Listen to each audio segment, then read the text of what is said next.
Tourism. Steamboat Springs has been a tourist attraction since the arrival of passenger railway service in 1909. At this time, the main attraction in Steamboat Springs were the mineral springs. Guests primarily visited the area in the summer, as winter travel was often difficult. Those arriving to Steamboat Springs were welcome to stay in the lavish Cabin Hotel. In 1909, a large hotel was built right where the library sits now. It's called the Cabin Hotel. And the reason it was built there was because it was opposite the soda spring. The soda spring was the most delicious spring. I mean, if the soda spring still flowed, it would be one of the prime bottled waters that we could find anywhere. I mean, with rival Perrier or any of the Calistoga waters. It didn't have sulfur in it, and it was effervescent. As a matter of fact, I can remember when we came here, they had a cup tied to the little gazebo.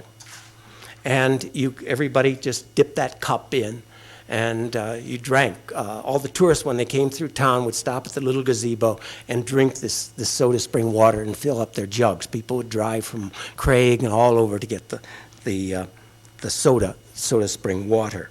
Built in 1900, the hotel acted as the town's social center and accommodation for summer tourists arriving on the new railroad. Boasting a grand staircase and 100 guest rooms, the Cabin Hotel was the gem of Steamboat Springs.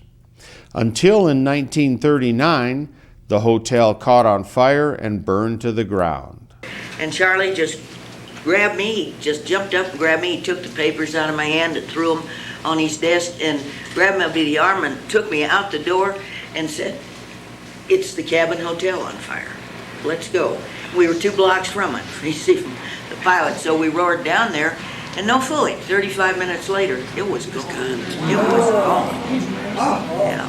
It must have been just, paper, very cardboard or something. And it went, and at 20 below, the firefighters had a little trouble getting any water on it. And everybody in town, of course, came to it, and which happened with many fires, as a matter of fact. And there was so much, soot and stuff, great big lumps of stuff, that I lived, Annie and I lived way up there on Crawford Hill, far from it, and our lawns, it was winter, of course, our lawns were just covered with this black stuff for days, So it was a sensational fire, and 2 people were killed in it. Several years later, the location would become the site of the Bud Werner Memorial Library. The potential of health-giving mineral springs enticed a Chicago businessman, H.W. Gossard, to the area. He leased the springs around the town for 5 years and made many improvements. It was his dream to make Steamboat Springs a world-class spa resort.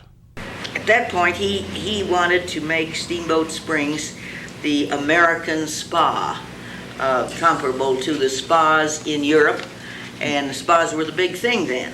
And he thought, with all these mineral springs, we've got the water, all we need to do is bottle it, market it, and we're going to be in business here, this town is, So he did do some repair work around the springs, and along with this town site lease was included the swimming pool and the rodeo grounds, and not the hot springs, but that was at that time, I think, owned by the city too, but we didn't have that. That was too far out of town then.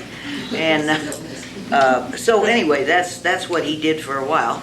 And that, you see, was in the 30s, and the worst depression America had yet faced.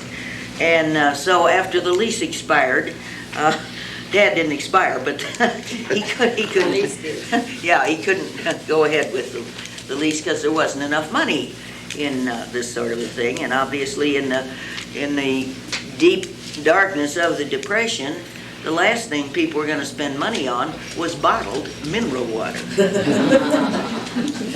So he went to ranching then. I mean, more on the ranch. Ski industry.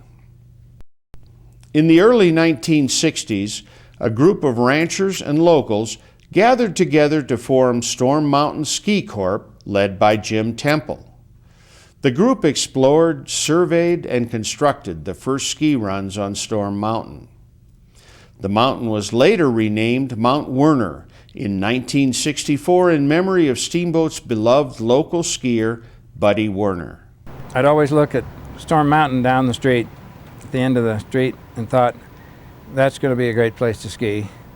And early on I decided, I think in the early 50s, that I was going to investigate that mountain and see how feasible it really was.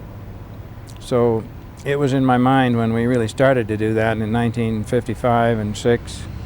The ski industry had obvious impacts on the town of Steamboat Springs. The population of the town has grown immensely.